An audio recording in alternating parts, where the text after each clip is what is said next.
السلام عليكم ورحمة الله وبركاته. أهلا بيكم في قناة أم عمر في المطبخ. إن شاء الله النهاردة هعمل معاكم دبابيس الدجاج بطريقة حلوة جدا وسهلة وبسيطة، وإن شاء الله هيحبوها الصغار والكبار. بس تابعي معايا الفيديو للآخر وما تنسيش تدعميني باللايك. يلا نسمي بالله ونشوف معانا المقادير بتاعتنا. معايا هنا دي دبابيس دجاج، جبتها وغسلتها كويس جدا. ده مثلا هقولك على المقادير المظبوطة. ده كيلو مثلا.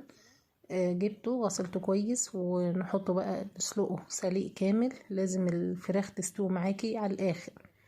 عايزه تحشي الجلد من الاول براحتك، مش عايزه تحشيه سيبيه وبعد كده هنحشه بعد ما تستوي.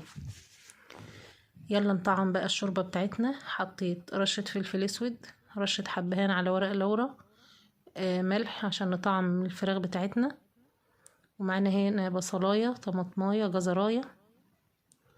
كل المنكهات دي بتخلي الشوربة ريحتها حلوة والفراخ طعمها وريحتها في منتهى الجمال.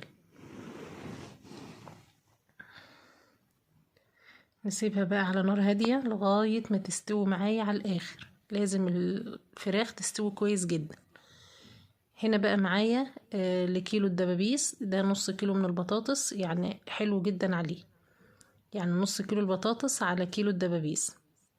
ما شاء الله اللي هياخد الدبوس هياكله ويشبعه كويس جدا. يعني انت مش هتصدقي ان ده دبوس فراخ، طعمه حلو جدا. هنا بقى غسلت البطاطس وقطعتها بالشكل ده.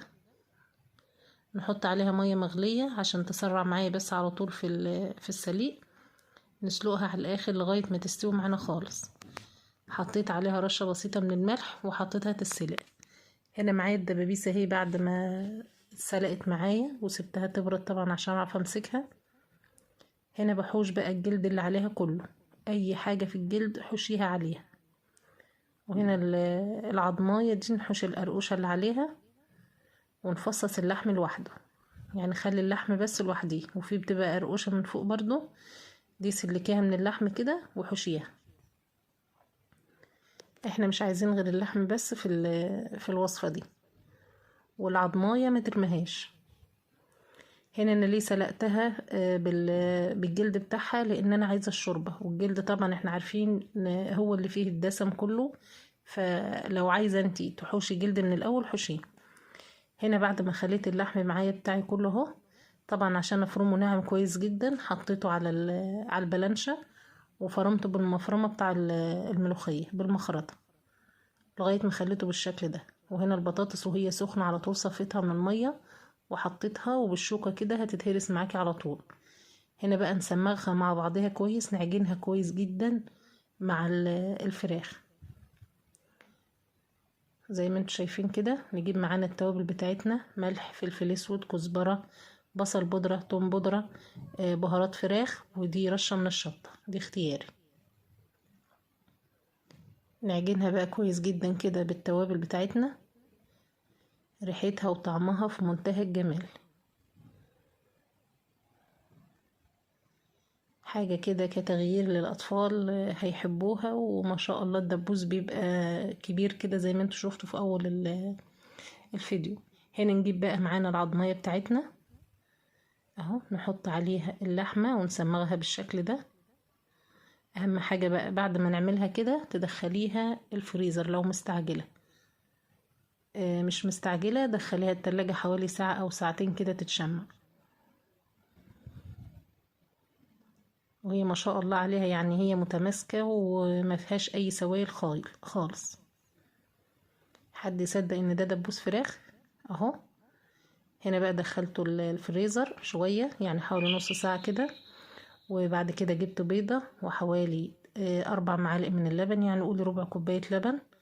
ضربت كله ببعض كده، ونحط عليها رشة ملح ورشة فلفل،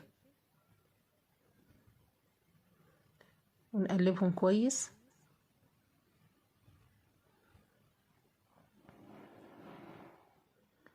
ونجيب بقى معاه ده فيجيتار حار، نحط الدبوس في اللبن بالبيض وبعد كده ننزله في الفيجيتار اهو. عايزة تعمليه في الخلطة اللي هي الكريسبي المقرمشة براحتك، ورجعته تاني في البيض ورجعته تاني على الفيجيتار. هتجيبي طبعا لو هتعملي بالخلطة المقرمشة هتجيبي الخلطة تطحنيها كويس جدا في المطحنة عشان تبقى ناعمة معاكي. هنا اهو بالشكل ده. نجيب التانية برضو ننزلها كده في اللبن بالبيض، وبعد كده في الفيجيتار، وبعد كده في اللبن اهو زي ما انتوا شايفين كده. وناخدها بقى كده على ايه، على الزيت على طول. انا مشغله البوتاجاز على الزيت يسخن على نار هاديه اهو. حطيت الزيت في الحله عشان بس ايه ما يطرطش عليه وكده. احنا معانا الفراخ مستويه، البطاطس مستويه يا دوبك، بس ايه هتتحمر من بره بس. وده كان شكلها النهائي وجميله جدا. تعملي جنبيها مثلا مكرونه اللي هي الاسباجيتي بالصلصه، تحمري مكرونه، يعني ايه شويه بطاطس كده، زي ما يعجبك.